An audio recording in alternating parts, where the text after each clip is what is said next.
पिछले एपिसोड में आपने देखा कि ऐश और उसके फ्रेंड्स टाओ ट्रियो को पकड़ने के लिए आ जाते हैं ड्रैगन स्पाइरल टावर में, जिसके अंदर जाने के बाद उनको एक जोरवाग देखने को मिलता है जिसका सब पीछा करते हैं और वो एन से मिलते हैं। एन ऐश को एक बैटल के लिए चैलेंज करता है जो कि 3-on-3 होने वाली थी। ऐश इस बैटल को एक्सेप्ट कर लेता है और यूज करता है लाइट ट्रियो यानी कि नेक्रोजमा, लुलाला और सोल्गैलियो को। वहीं पर एन यूज करता है टाओ ट्रियो यानी कि क्यूरेम, रेशिराम और जैक्रोम को। अब आगे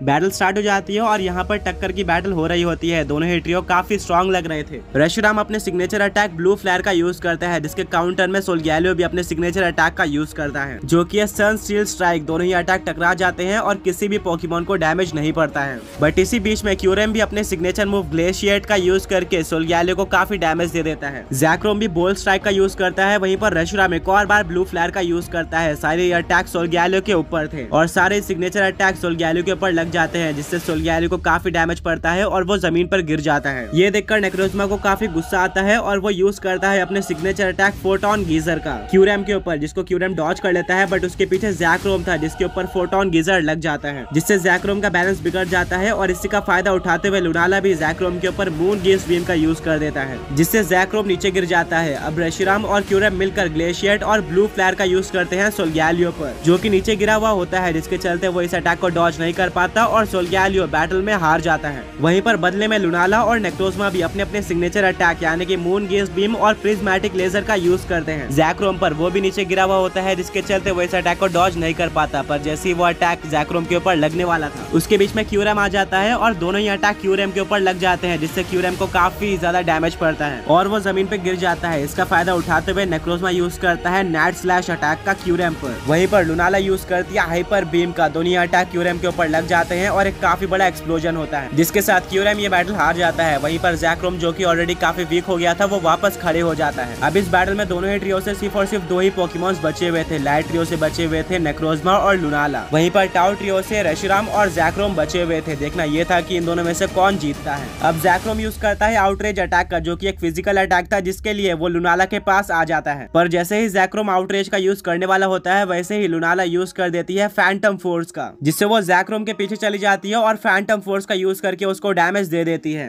नेक्रोजमा भी जैक्रोम को डैमेज देने आ ही रहा होता है। इतने में ही रेशिराम यूज कर देता है ड्रैगन पल्स का नेक्रोजमा पर, जो कि नेक्रोजमा पर लग जाता है, बट उसको ज्यादा डैमेज नहीं पड़ता है। इसके काउंटर में नेक्रोजमा यूज करता है साइकिक अटैक का, जिससे वो रेशिराम को कंट्रोल करना स्टार्ट कर देता है। अब रेशिराम अपने मर्जी से कोई भी अटैक नहीं कर पा रहा था। स्टीवन बोलता है कि रेशिराम, तुम्हें कुछ ना कुछ करके नेक्रोजमा के कंट्रोल से छूटना होगा, वरना तुम इजिली हार जाओगे। बट रेशिराम कुछ भी नहीं कर पा रहा था। नेक्रोजमा रेशिराम को कंट्रोल करके ड्रैगन स्पाइरल टावर के एकदम टॉप पर लेकर जाता है और वहां से काफी तेजी से नीचे गिरा देता है, जिससे रेशिराम को काफी ज्यादा डैमेज पड़ता है और जमीन टूट जाती है। इससे ड्रैगन स्पाइरल टावर को काफी डैमेज पड़ता है, क्योंकि ऑलरेडी वो काफी ज्यादा पुराना था। बट अभी भी नेक्रोजमा रुकता नहीं है। वो रेशिराम को वापस से कंट्रोल करता है अपने साइकिक अटैक का यूज करके। तभी एन काफी सोचने के बाद अपने जैक्रोम को नेक्रोजमा के ऊपर अटैक करने बोलता है और जैक्रोम बिल्कुल ऐसे ही करता है, जिससे नेक्रोजमा का फोकस हट जाता है और रेशिराम कंट्रोल से बाहर आ जाता है। इतने में ही लुनाला जैक्रोम के ऊपर साइकिक अटैक का यूज करके जैक्रोम को कंट्रोल करना स्टार्ट कर देता है और मौका देखकर नेक्रोजमा भी साइकिक अटैक का यूज करता है रेशिराम पर, जिससे दोनों ही पोकेमॉन्स कंट्रोल में आ जाते हैं। एन बोलता है जैक्रोम और रेशिराम, तुम दोनों को ही कंट्रोल से बाहर आना होगा। बट वो एन की बात नहीं सुन रहे थे। वो लोग पूरी तरह से नेक्रोजमा और लुनाला के कंट्रोल में आ गए थे और वो दोनों पोकेमॉन्स नेक्रोजमा और सोल्गैलियो दोनों को ही ड्रैगन स्पाइरल टावर के टॉप पे ले जाके नीचे गिरा देते हैं, जिससे दोनों ही पोकेमॉन्स को काफी डैमेज पड़ता है और एक काफी ज्यादा बड़ा धमाका होता है। दोनों पोकेमॉन्स बिल्कुल हेल्पलेस हो गए थे और इनको कुछ भी समझ में नहीं आ रहा था कि अब उसको क्या करना चाहिए।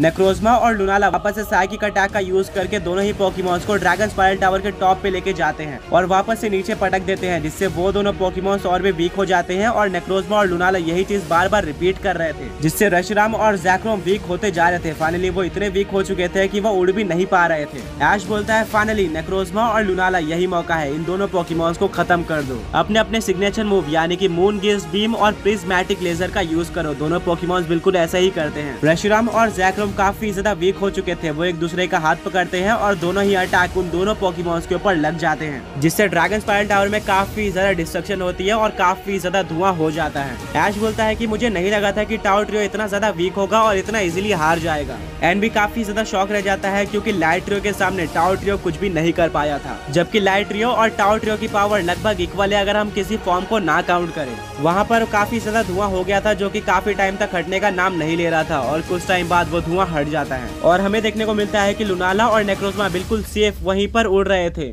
बट जैक्रोम और रेशराम कहीं पर भी नहीं दिख रहे थे। एन काफी कंफ्यूज हो जाता है कि उसके पोकेमॉन्स कहाँ गए। तभी सब नोटिस करते हैं कि जमीन पर काफी ज्यादा बड़ा होल हो चुका है जिसके अंदर सब लोग देखते हैं और उनको देखने को मिलता है कि अंदर काफी तेज लाइट फ्लैश होती है और अचानक से एक काफी बड़ा पोकेमॉन बाहर आता है। ऐसा कोई पोकेमॉन किसी ने भी नहीं देखा था, बट एन और आइरिस जानते थे कि ये कौन सा पोकेमॉन है। ब्रॉक, मिस्टी, सरीना और ऐश काफी कंफ्यूज होते हैं कि ये कौन सा पोकेमॉन उनके सामने आ गया है क्योंकि ऐसा कोई पोकेमॉन पॉकेडेक्स में नहीं है और ना ही करेंटली एग्जिस्ट करता है। वहीं पर आइरिस और एन काफी ज्यादा शॉक रह जाते हैं इस पोकेमॉन को देखकर। वो बोलते हैं कि क्या ये पोकेमॉन अभी भी एग्जिस्ट करता है जबकि ये 1000 साल पहले ही खत्म हो गया था। ऐश बोलता है कि क्या तुम इस पोकेमॉन को जानते हो। ऐश बोलता है कि हाँ, ये पोकेमॉन 1000 साल पहले एग्जिस्ट करता था और इस पोकेमॉन का नाम उस टाइम पे था ओरिजिनल ड्रैगन, जो कि फ्यूजन था जैक्रोम और रेशिराम का। ऐश बोलता है जैक्रोम और रेशिराम का फ्यूजन, मतलब ये Pokemon one of the strongest Pokemon हुआ करता होगा क्योंकि ये 2 सुपर स्ट्रॉन्ग लेजेंडरी पोकेमॉन्स का फ्यूजन है। एन बोलता है कि हाँ, तुमने बिल्कुल सही कहा, ये पूरे पोकेमॉन वर्ल्ड पे रूल किया करता था। ऐश बोलता है फिर ऐसा क्या हुआ कि ये लोग अलग हो गए या फिर ये डिफ्यूज हो गए। एन बोलता है कि ये काफी ज्यादा लंबी स्टोरी है जिसको बताने में काफी टाइम लगेगा। ऐश बोलता है प्लीज इस स्टोरी के बारे में बताओ, मैं काफी ज्यादा इंटरेस्टेड हूँ इनकी स्टोरी जानने के लिए। एन बोलता है ठीक है, तो ये हजारों सालों पहले की बात है जब जैक्रोम और रेशिराम एक ही पोकेमॉन हुआ करते थे और फ्यूज थे। इसको ओरिजिनल ड्रैगन कहा गया था और ये पूरे पोकेमॉन वर्ल्ड पे रूल करता था। इससे स्ट्रॉन्ग कोई भी पोकेमॉन एग्जिस्ट नहीं करता था और इस ओरिजिनल ड्रैगन के 2 ओनर्स थे जो कि जुड़वा भाई थे। उनको ट्विन हीरोज के नाम से भी जाना जाता था। एक भाई बड़ा था, वहीं पर एक भाई छोटा था, बट ये दोनों ही भाई अलग अलग चीजें चाहते थे।